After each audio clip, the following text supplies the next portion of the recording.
Hi Charlie, this is Buck Buchanan from Trenton Falls, New York. I've been brewing since 2001.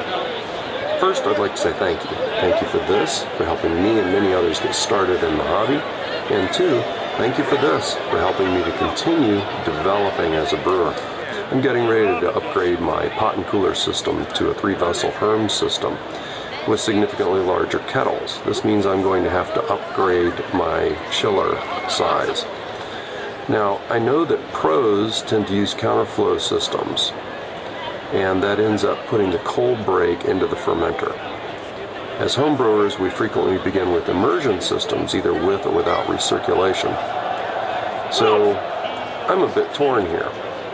Should I, to make better beer, use a immersion system with recirculation and keep the cold break in the kettle? Or should I move to a more efficient counterflow system and let the cold break go into the fermenter? Thank you again, Charlie. Enjoy GABF. All right, Buck, that's a pretty complicated, well, it seems like a complicated question, but essentially, I think you're asking me that, well, you're telling me you want to upgrade your brewing system. And you're wondering about what we call the cold break. When you chill the wort after you boil, you've done the hops and the malt and you boil it, you want to chill it. And there's this situation where there's something that I call the cold break happens, where all the protein precipitates out. And it sounds like you're freaking out a little bit about that cold break being in your fermenter, given that you're upgrading the system and you're using a different kind of cooling system.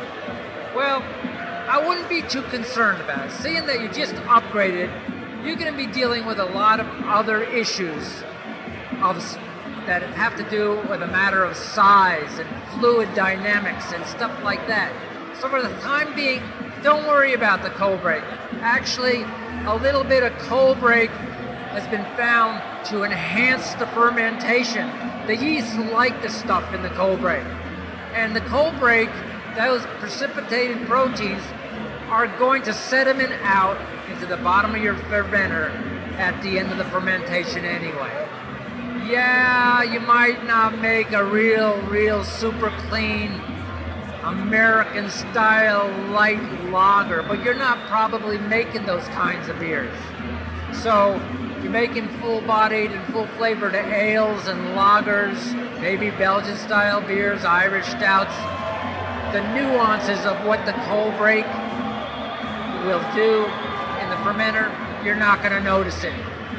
I've been brewing since 1970. Figure that one out. 35 years, is that 45 years? And I don't worry about the cold break in my fermenter. So ramp it up. Go for the bigger size. You're going to have a bunch of issues the first few times you brew just because you're making bigger volume of beer. Things are going to be different. You might have to adjust your recipes because you have a bigger batch size. So figure that stuff out first. And once you start getting into the rhythm of making on your bigger system, I'm sure you'll figure out how to get rid of some of that cold break if you really want to, but relax, don't worry, and have your home brew.